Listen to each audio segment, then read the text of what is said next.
Bismillahirrahmanirrahim. Assalamualaikum warahmatullahi wabarakatuh. Alhamdulillah wassalatu wassalamu ala Rasulillah wa ala alihi wa sahbihi wa mawalah wa la hawla wa la quwata illa billahi wa ba'd.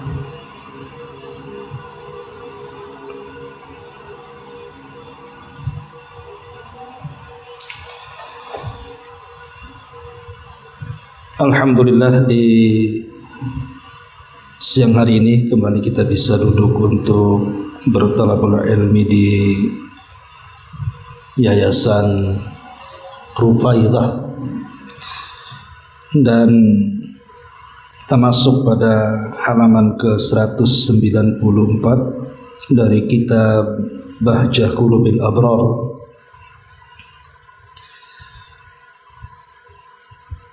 yang menjelaskan tentang hadis-hadis singkat tetapi memiliki makna yang padat. Pada poin ke-58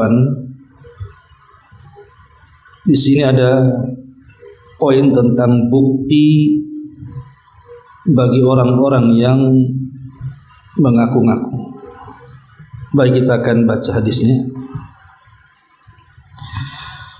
An Ibni Abbasin radhiyallahu anhu maqala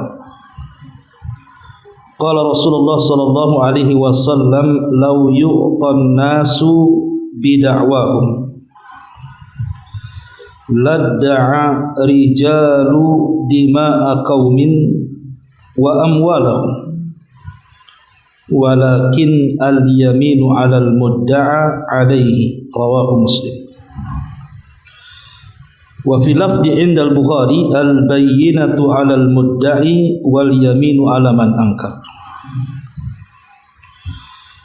Dari Ibnu Abbas radhiyallahu anhu beliau berkata, Rasulullah sallallahu alaihi wasallam bersabda, seandainya setiap orang bebas mengklaim sesuatu menjadi miliknya, maka banyak orang yang akan mengklaim darah dan harta orang lain. Akan tetapi harus ada sumpah dari orang yang menyangkal klaim tersebut.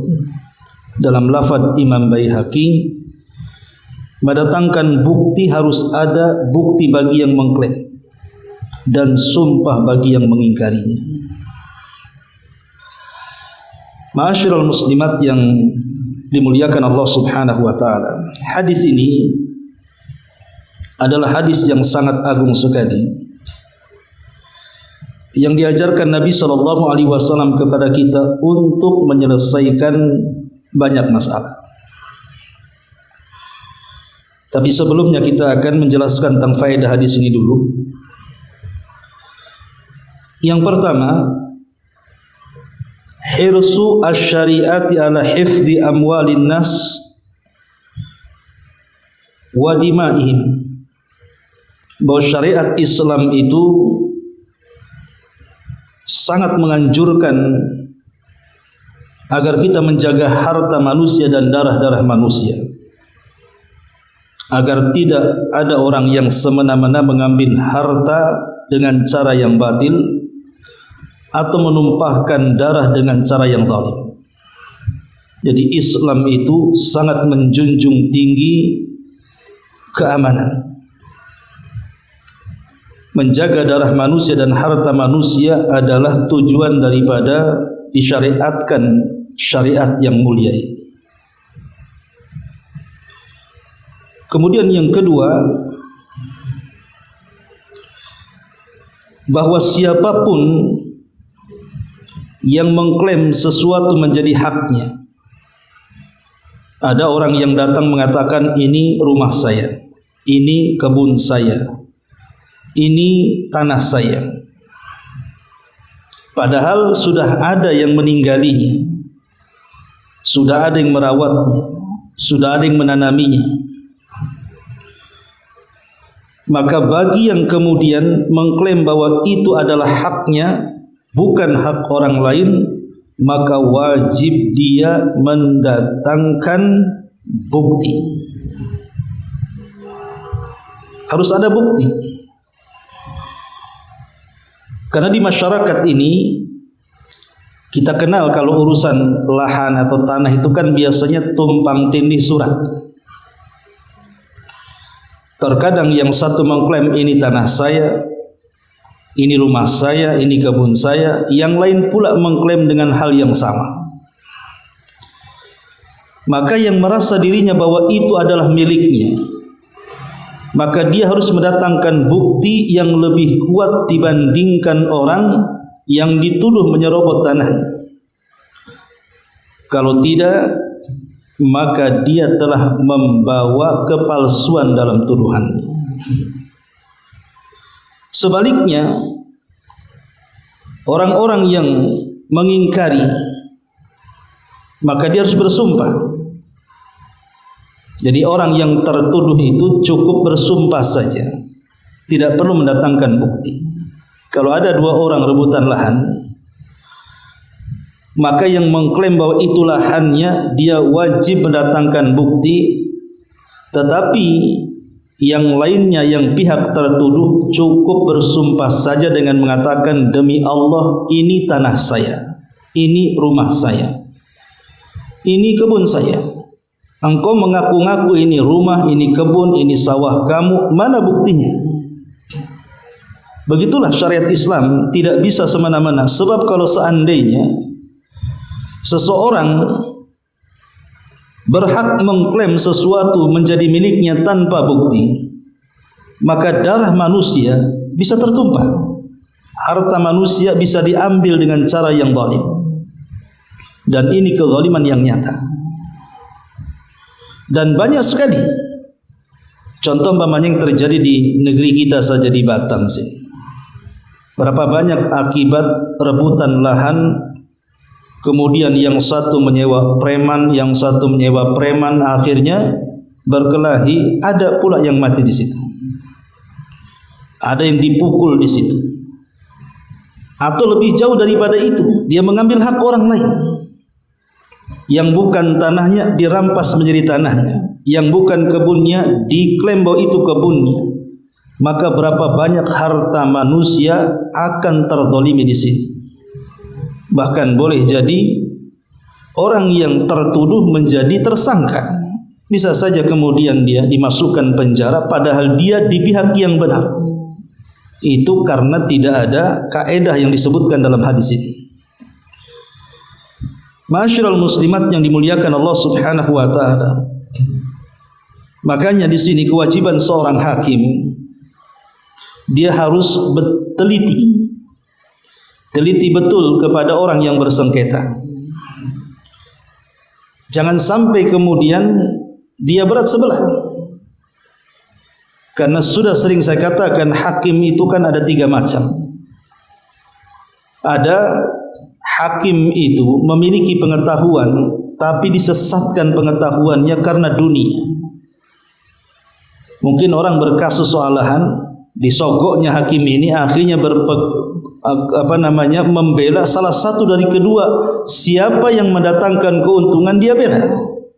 Maka ini hakim di neraka, kata Rasul. Kemudian yang kedua, hakim jahil, tidak punya pengetahuan, tidak punya wawasan. Kemudian dia berhukum dengan kejahilannya, maka dipastikan dia tidak berhukum dengan keadilan.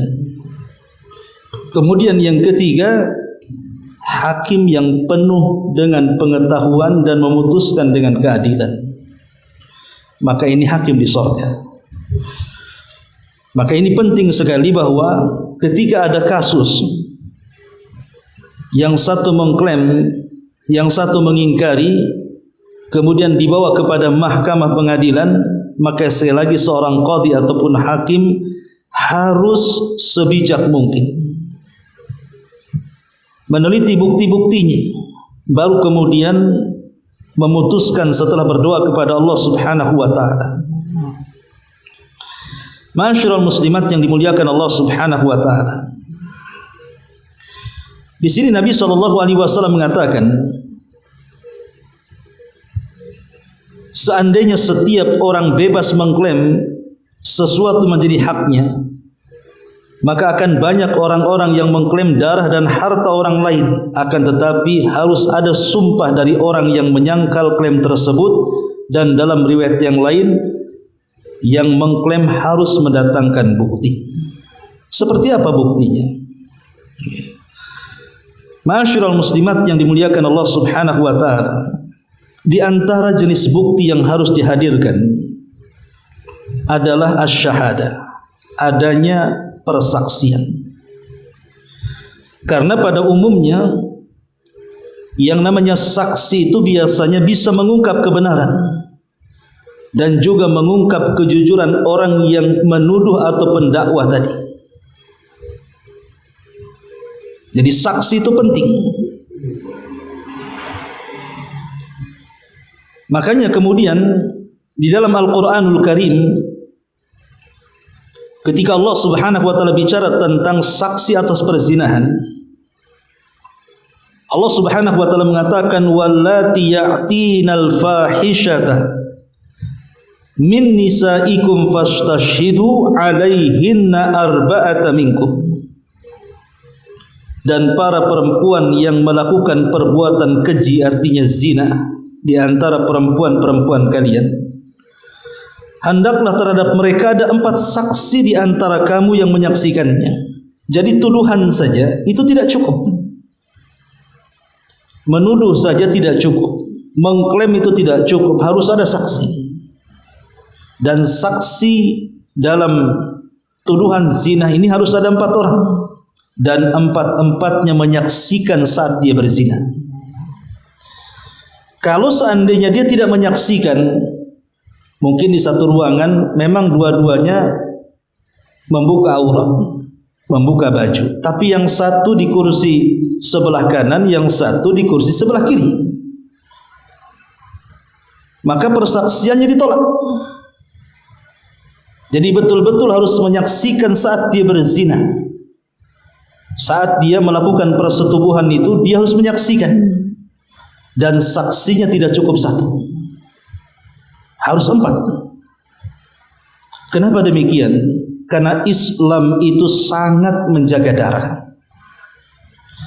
Sebab kalau seandainya seorang pezina ini dia orang yang sudah menikah, maka hukumannya dalam Islam tidak main-main. Dia dirajam sampai mati, artinya meneteskan darah di sini. Makanya tidak sembarangan menuduh orang si fulan berzina kemudian dihukum rajam. Harus ada saksi. Saksi itu harus 4, dan 4-empatnya melihat. Kalau tidak melihat tidak bisa, atau mungkin 1 melihat, 3 tidak melihat, tidak bisa. Harus 4. Makanya ini juga bisa meredamkan konflik dalam rumah tangga. Tidak boleh suami asal menuduh istrinya berzina atau selingkuh, dan tidak boleh juga sebaliknya, karena harus mendatangkan 4 saksi. Kalau hanya sekedar WA, umpamanya ada chatting di WA, rayuan-rayuan gombal dan begitu seterusnya, maka itu tidak bisa dijadikan bukti bahwa si anu telah berzina. Inilah syariat Islam demi menjaga darah manusia supaya orang tidak mudah dihukum. Maka harus mendatangkan bukti-bukti. Lah salah satu bukti itu adalah adanya saksi. Sebab kalau dia tidak mendatangkan bukti, justru yang menuduh harus dicambuk 80 kali dalam Islam. Ma'asyiral muslimat yang dimuliakan Allah Subhanahu wa taala. Begitu juga contoh yang lain dalam penerapan yang berkaitan dengan harta. Contoh umpamanya jual beli, pinjam meminjam, sewa menyewa, dan yang semacamnya. Maka dalam masalah ini harus ada kesaksian 2 orang laki-laki atau 1 laki-laki 2 perempuan. Bisa 2 orang laki-laki, atau kalau tidak ada 2 orang laki-laki, laki-laki 1 tidak apa-apa, tapi perempuan 2. Dan itu disebutkan di dalam Al-Quran surah Al-Baqarah ayat 282, wastashhidu syahidaini min rijalikum fa in lam yakuna rajulaini farajulu wa imra'atan mimman tardawna minasyuhada. Dan persaksikanlah dengan 2 orang saksi laki-laki di antara kalian. Jika tidak ada saksi 2 orang laki-laki, maka boleh seseorang laki-laki dan 2 perempuan di antara orang-orang yang kamu sukai dari para saksi yang ada. Jadi dalam hal sewa menyewa saja ataupun jual beli itu harus ada saksi. Umpamanya nih, seseorang transaksi jual beli, hendak membeli rumah. Kemudian setelah pada waktunya, orang yang akan membeli mengingkari bahwa saya tidak membeli rumah kamu dan tidak akan, atau mudahnya beginilah. Ibu hendak menjual rumah kepada saya dengan harga 100 juta. Deal. Oke. Penyerahannya minggu depan. Uang saya serahkan, ibu siapkan sertifikat rumah dan penggantian nama ke notaris. Setelah 1 minggu, tiba-tiba ibu jual rumah ke orang lain dengan alasan bahwa penawaran yang kedua lebih tinggi umpamanya. Kan itu sering terjadi di masyarakat. Kita sudah akad jual beli, rupanya ketika sudah sampai pada waktunya, barangnya pula sudah tidak ada. Alasannya sudah ditawar dengan penawaran yang lebih tinggi tanpa membatalkan persaksian awal. Dan ini sering terjadi. Maka kalau terjadi seperti ini, maka saya berhak untuk membatalkan penjualan rumah ibu ke pihak kedua walaupun lebih tinggi, karena saya lebih awal untuk membelinya. Kenapa dijual kepada orang? Dengan cara apa? Saya harus mendatangkan 2 saksi. Pertama, 2 laki-laki, atau kalau tidak ada 1 laki-laki 2 perempuan.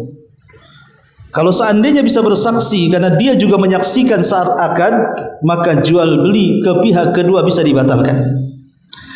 Lah inilah pentingnya untuk meredam konflik, karena bisa saja terjadi permusuhan akhirnya. Nah, ini contoh bukti-bukti adalah harus didatangkan saksi. Ma'asyiral muslimat yang dimuliakan Allah Subhanahu wa taala. Dan bukti-bukti lain yang lainnya banyak. Pamannya kalau dalam rumah ada sertifikatnya, tanah ada sertifikatnya, kebun ada sertifikatnya, sawah ada sertifikatnya, dan begitu seterusnya. Itu juga salah satu daripada bukti bahwa ini adalah milik saya. Karena begini, dahulu di zaman para sahabat ada seseorang yang bernama Sa'id ibnu Zaid. Sa'id ibn Zaid ini satu di antara 10 sahabat yang dijanjikan masuk surga. Dan dia juga menikah dengan adik daripada Umar bin Khattab namanya Fatimah. Dijelaskan dalam Sahih Muslim, ada seorang wanita namanya Arwa bintu Uwais. Ada seorang wanita tua namanya Arwa bintu Uwais. Tiba-tiba dia mengklaim bahwa Sa'id ibn Zaid sudah mengambil tanahnya. Maka Sa'id ibn Zaid ketika itu menolak dan mengatakan, saya tidak mengambil tanah ibu itu, katanya. Ini tanah-tanah saya. Saya sudah lama menempati tanah ini. Bahkan saya sudah memakmurkan tanah ini. Tiba-tiba wanita itu datang kepada saya dan menuduh dia bahwa saya mengambil tanah dia. Kata Said, ini tanah saya bukan tanah dia. Kenapa saya dituduh mengambil tanahnya? Akhirnya berselisihlah Arwa bintu Uwais ini dengan sahabat Sa'id ibn Zaid radhiyallahu anhu. Sampailah kepada Khalifah Marwan ibnu Hakam. Jadi Marwan ibn Hakam selaku hakim kemudian memanggil keduanya, memanggil Arwa bintu Uwais dan memanggil Sa'id ibn Zaid tentang siapa kepemilikan tanah ini. Karena pihak tertuduhnya adalah Sa'id. Dia dituduh oleh Arwa bintu Uwais mengambil tanahnya, padahal kata Sa'id, ini tanah saya. Akhirnya kemudian Khalifah Marwan pun mengatakan kepada Sa'id, wahai Sa'id, adakah bukti ini adalah tanah? Ada bukti ini tanah. Kata Sa'id, memang saya tidak ada bukti, tapi ini tanah milik warisan orang tua saya. Kenapa tiba-tiba perempuan itu datang dan mengklaim tanahnya dan saya dituduh mengambil tanahnya? Tapi kata Hakam ibn Marwan, bukankah Nabi mengatakan bahwa orang yang mengaku tanahnya harus punya bukti? Kemudian Khalifah Marwan ibn Hakam mengatakan kepada Arwa bintu Wais ini, maukah kau bersumpah bahwa itu tanah? Maka Arwa bintu Wais mengatakan, saya siap bersumpah bahwa itu tanah saya. Maka akhirnya kemudian Sa'id pun mengatakan di hadapan Khalifah Marwan ibn Hakam, dia mengatakan, wahai Khalifah, tidakkah kau mendengar Nabi SAW bersabda, man akhada sibran minal ardi zulman tawwaqahullahu ila sab'i aradin. Siapapun yang mengambil sejengkal saja dari tanah secara zalim, maka dia akan digantungkan 7 lapis bumi di lehernya pada hari kiamat. Maka Khalifah Marwan mengatakan, kalau begitu aku tidak akan bertanya lagi kepadamu soal bukti. Maka Sa'id bin Zaid akhirnya merelakan tanah itu kepada wanita tadi. Tapi dia mengatakan seperti ini. Apa kata Sa'id bin Zaid ini? Dia berdoa kepada Allah, Allahumma in kanat kadhibatan fa umma basarah waqtulha fi ardiha. Ya Allah, jika wanita itu benar dan aku yang salah, atau jika wanita itu dusta dan dia tidak jujur dengan tuduhannya kepadaku, ya Allah, butakan matanya. Ya Allah, bunuh dia di tanah yang ia tuduhkan kepadaku. Subhanallah. Ini bukan doa biasa, yang berdoa para sahabat nih. Sahabat Nabi SAW berdoa seperti ini, ya Allah, butakan matanya, kemudian wafatkan dia di kebunnya kalau memang dia berdusta. Subhanallah. Maka dijelaskan dalam Sahih Muslim, setelah Sa'id bin Zaid ini berdoa seperti itu, maka disebutkan fama matat hatta dhahaba basaruha thumma bayyana hiya tamshi fi ardiha id waqa'at fi hufratin famata. Maka wanita ini betul-betul akhirnya dibutakan matanya ketika dia berjalan di tanahnya. Tiba-tiba dia terpeleset masuk ke dalam lubang dan Allah wafatkan dalam lubang itu. Lihat, terkadang kezaliman ini harus dipahami bahwa ada dosa yang hukumannya itu terkadang cash di dunia sebelum akhirat. Kata Nabi SAW, ma min dzambin ajjalallahu uqubatahu fid dunya qabla al-akhirati. Tidak ada dosa yang disegerakan hukumannya di akhirat, di dunia sebelum akhirat. Apa itu? Al-baghyu, kezaliman. Karena dia sudah berbuat zalim, dia mengklaim bahwa itu tanahnya dan Sa'id telah mengambilnya, padahal itu bukan tanahnya dan memang milik Sa'id bin Zaid. Berarti dia zalim, mengambil hak orang, kan begitu. Itulah kata Nabi SAW, kalau setiap orang dengan serampangan mengklaim itu milik dia, maka dia akan menghalalkan darah dan harta orang. Akhirnya tanah yang harusnya milik Sa'id ibn Zaid ini dirampas oleh wanita tadi secara zalim. Dan Sa'id tidak bisa apa-apa. Tetapi dia hanya bisa berdoa kepada Allah Subhanahu wa taala, jika wanita itu berdusta, maka butakan matanya dan bunuhlah dia di tanahnya. Akhirnya Allah kabulkan. Dari sini ingat, jangan pernah menzalimi siapapun. Dan jangan coba-coba melakukan kezaliman dengan mengklaim itu tanah dia, itu rumah dia, itu kebun dia, itu sawah dia, kalau dia tidak punya bukti kuat tentang kepemilikan.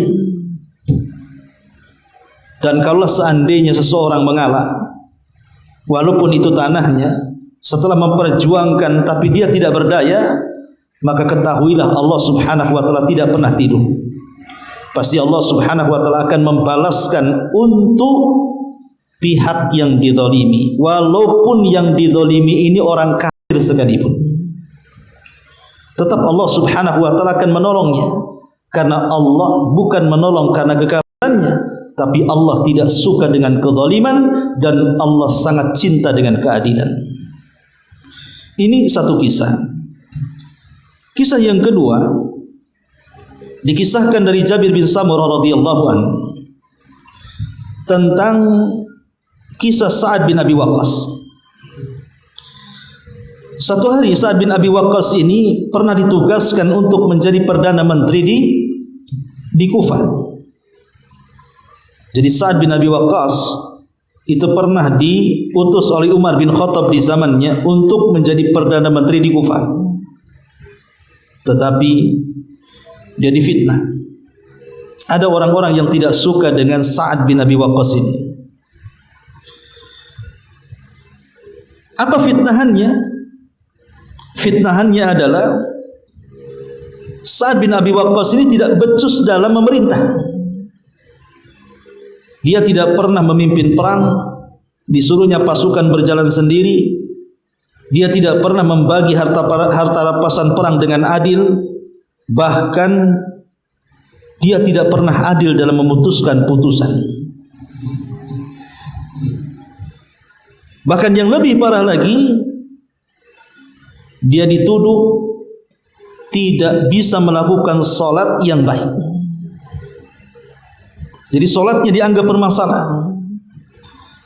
Akhirnya berita ini sampai kepada telinga Umar bin Khattab radhiyallahu anhu.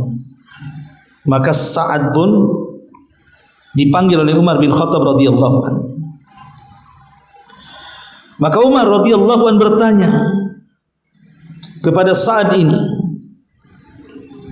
kemudian mengatakan, ya Aba Ishaq, inna haula yas'umuna annaka la tuhsin tusalli.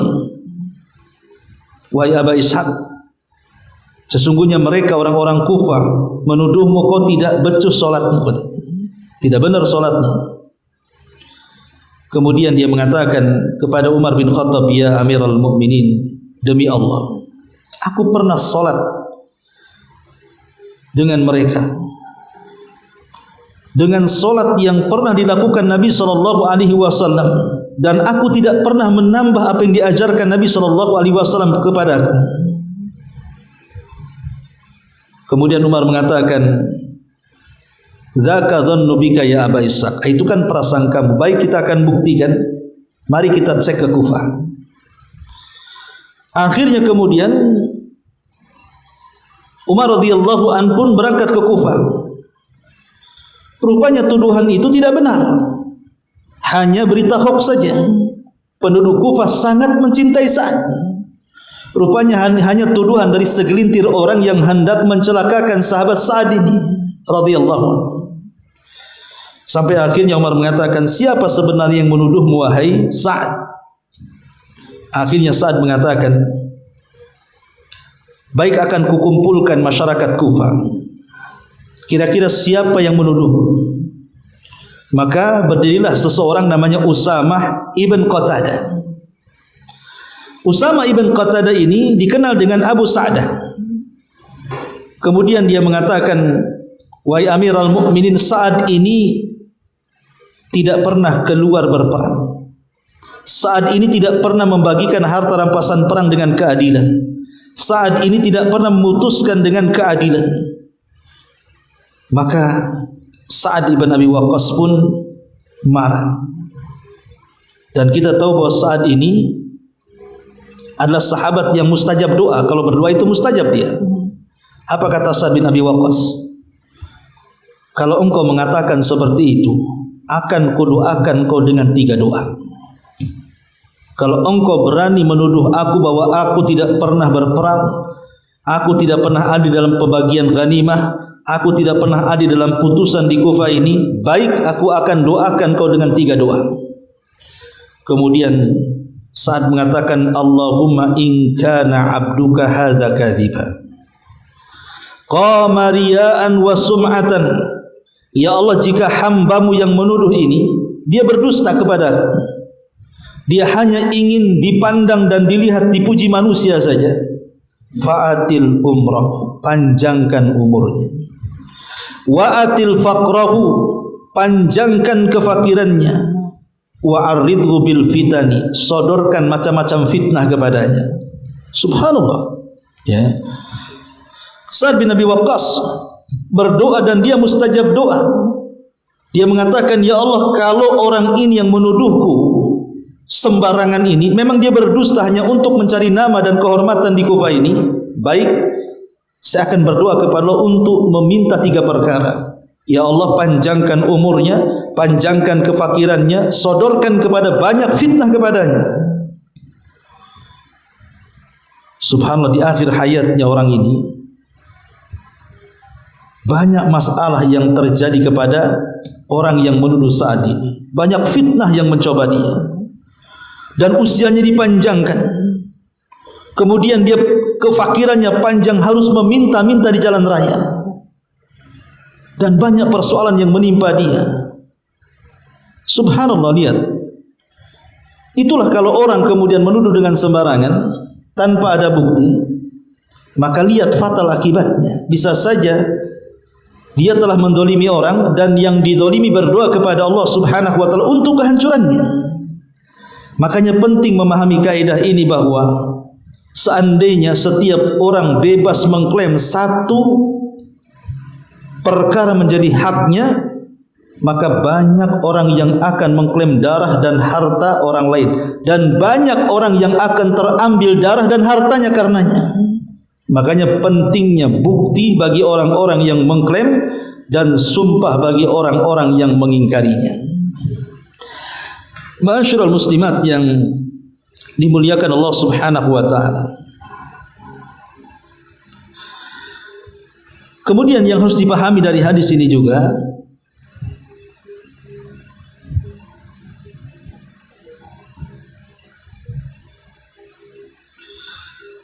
tentang ada bersumpah. Karena di sini kan sumpah bagi orang yang mengingkari.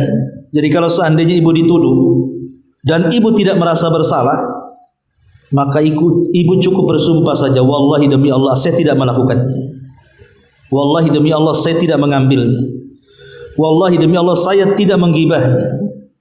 Jadi orang yang tertuduh itu tidak perlu mendatangkan bukti. Buat apa dia mendatangkan bukti? Dia pihak tertuduh. Maka pihak tertuduh itu cukup bersumpah saja bahwa saya tidak melakukannya. Adapun adab sumpah ini sendiri,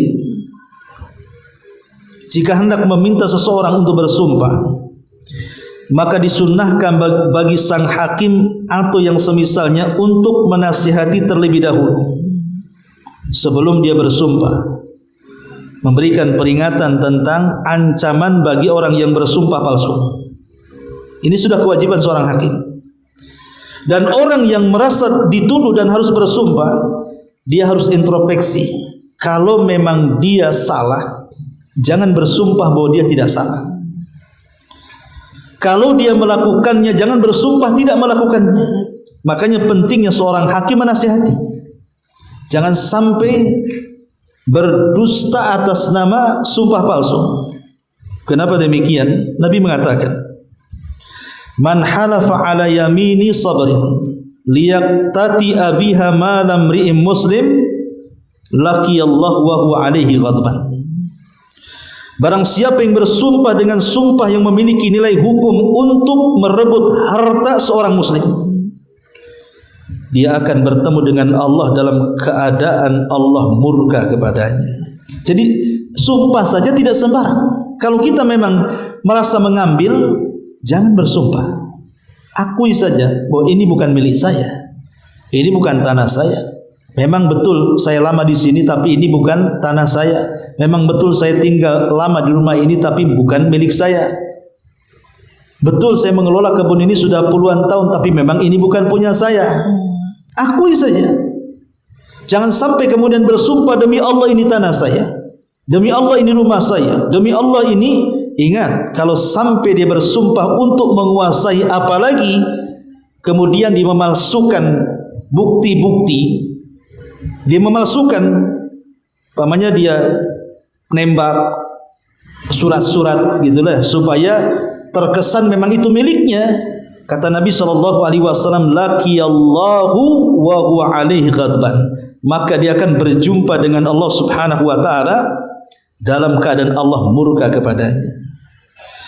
Ma'asyiral muslimat yang dimuliakan Allah Subhanahu wa taala, makanya jangan sembarang orang itu bersumpah, karena sumpah di zaman sekarang persis kata Nabi SAW, ala wa qauluz zur, ingat, hati-hati, jangan bersumpah dengan sumpah yang palsu.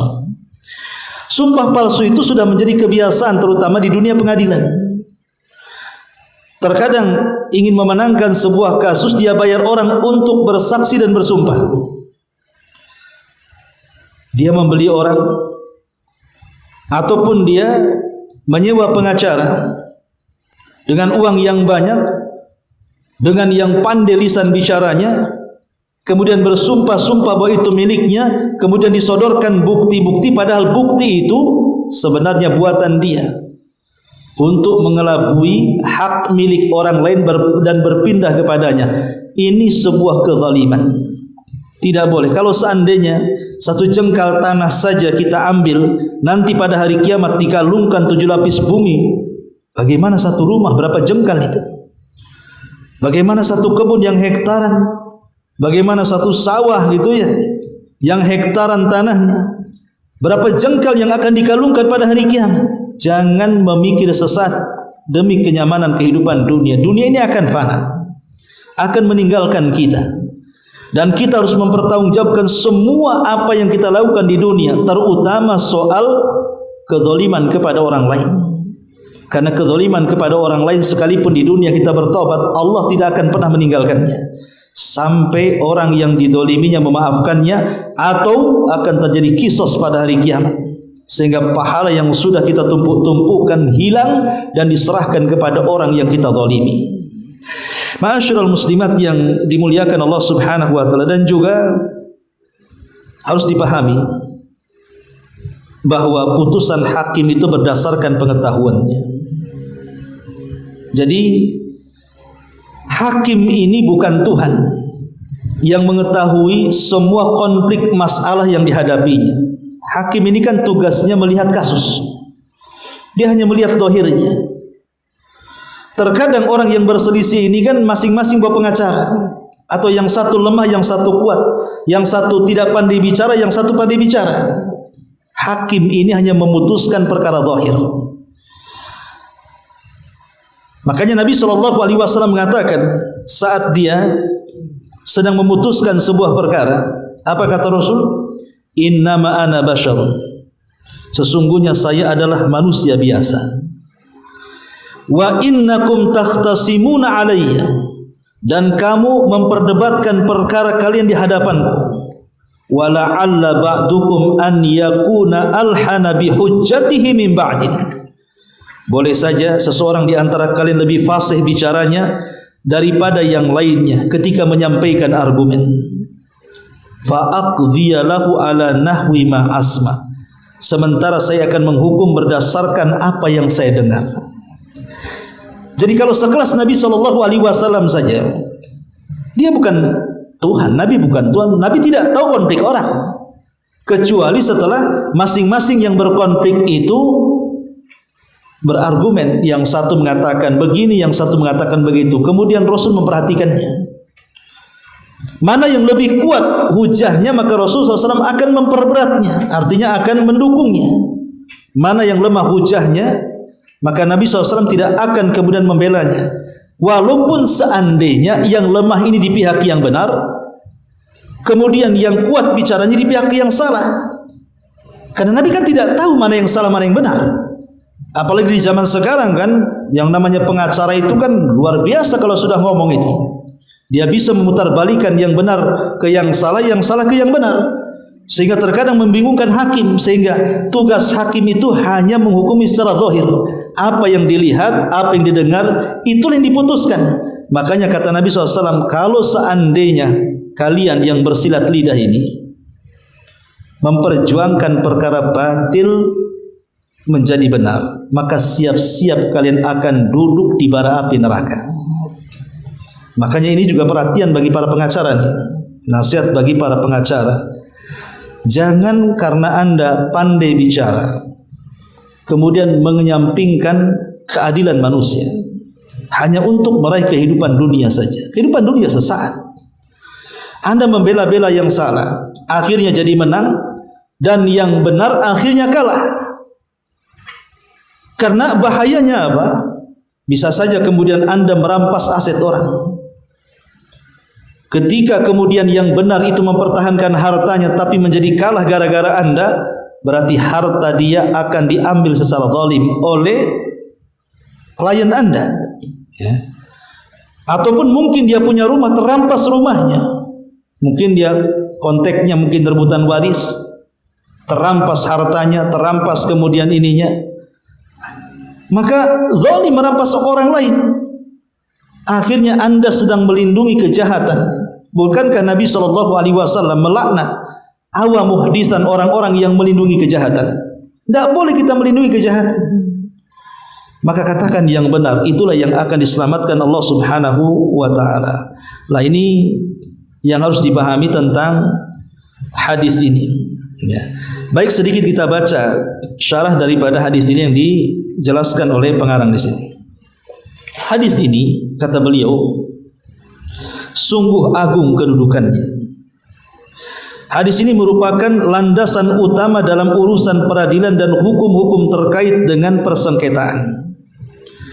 Karena sesungguhnya peradilan di antara manusia hanyalah terjadi ketika adanya perselisihan. Seperti seseorang yang mengaku bahwa dirinya memiliki hak atas orang lain, lalu orang tersebut mengingkarinya, atau seseorang yang mengaku bahwa dia telah terbebas dari hutang yang pernah menjadi tanggungannya atas orang lain, maka Nabi SAW menjelaskan tentang satu prinsip untuk menyelesaikan perselisihan di antara mereka. Dengan hadis ini, ibu utang piutang dengan orang, kemudian ketika orang yang menagih datang, dan biasanya di masyarakat saat ngutang itu kan kayak orang kalah judi kan Bu, melas-melas gitu ya, kasihan, muka sedih gitu ya. Itu waktu ngutang kan Bu, ya. Tapi ketika disuruh bayar utang, dia jadi galak tuh biasanya, sehingga kita bingung tuh. Dia yang ngutang, dia pula yang galak. Harusnya yang galak itu kan yang punya uang. Contohnya umpamanya ibu menghutangi kepada seseorang, sudah pada waktunya dia bayar, tiba-tiba dia mengatakan, aku tidak punya utang dengan kamu, apa yang harus kubayar katanya. Maka di sini ibu harus mendatangkan bukti. Ini buktinya, ada perjanjiannya, ada kwitansinya, ada notarisnya. Ini buktinya, ada saksinya, 2 orang laki-laki atau 1 laki-laki 2 perempuan. Seperti itu. Kalau itu tidak terjadi, maka harta ibu akan hilang sia-sia. Karena kalau orang mengklaim bahwa saya tidak pernah mengambil uang ibu, sementara dia pernah mengambil uang ibu dan ibu tidak bisa membuktikan, berapa banyak harta manusia hilang di sini. Inilah pentingnya di sini hadis ini, ya. Makanya kata beliau, barang siapa yang mengklaim sesuatu baik berupa benda, kemudian hutang piutang atau hak-hak lain serta hal-hal yang terkait dengan hak-hak tersebut atas orang lain, lalu orang tersebut mengingkarinya, maka hukum asal hak tersebut adalah milik orang yang mengingkari. Itu masalahnya. Kalau ibu tidak bisa mendatangkan bukti, Berarti apa? Memang dia tidak pernah pinjam uang, padahal dia pinjam uang, masalahnya hilanglah uang kita jadinya. Makanya dalam hutang piutang itu harus jelas, ada bukti, datangkan saksi. Apalagi uangnya banyak, ya, uangnya sampai 50 juta, 100 juta kan sayang kalau sampai hilang, ya. Kemudian orang yang mengaku ini, jika ia membawa bukti yang menunjukkan atas haknya, maka hak tersebut adalah miliknya dan dihukumi bahwa ia adalah haknya. Namun jika dia tidak membawa bukti, maka tidak ada yang bisa dia dapatkan kecuali sumpah orang tersebut. Demikian pula barang siapa yang mengklaim bahwa ia terbebas dari hak orang lain atasnya, sedangkan pemilik hak mengingkari pernyataannya dan mengatakan hak tersebut masih ada, belum terselesaikan, maka seandainya orang yang mengaku tadi tidak menunjukkan bukti pelunasan atau pembebasan tanggungan, berarti hak tersebut masih tetap atasnya menjadi tanggungannya. Karena demikian hukum asalnya, akan tetapi si pemilik hak harus bersumpah bahwa hak dia masih ada pada orang tersebut, ya. Dan begitu seterusnya. Ini contoh-contoh di bawahnya Ibu bisa baca sendiri. Wallahu a'lam bishawab. Ini diantara keterangan singkat dari poin ke-58. Sebelum saya tutup, silahkan kalau ada yang mau bertanya.